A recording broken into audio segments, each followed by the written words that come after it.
A panel of representatives of indigenous peoples from around the world spoke at the United Nations, making clear what their expectations for the upcoming World Conference would be.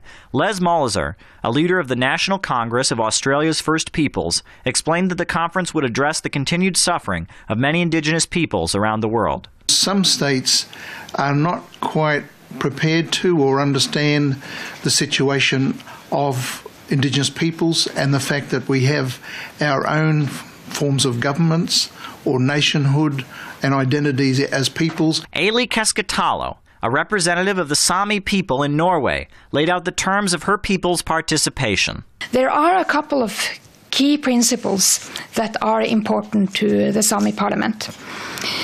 Firstly, that indigenous peoples' full, effective, direct and equal participation is ensured.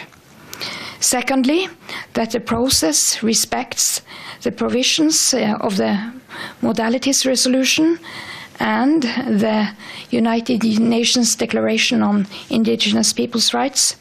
And thirdly, that we get a process which facilitates dialogue between states and indigenous peoples. Molizer told Press TV that the concerns of indigenous peoples around the world are being taken into consideration and that they will be represented. We have this saying, nothing about us without us.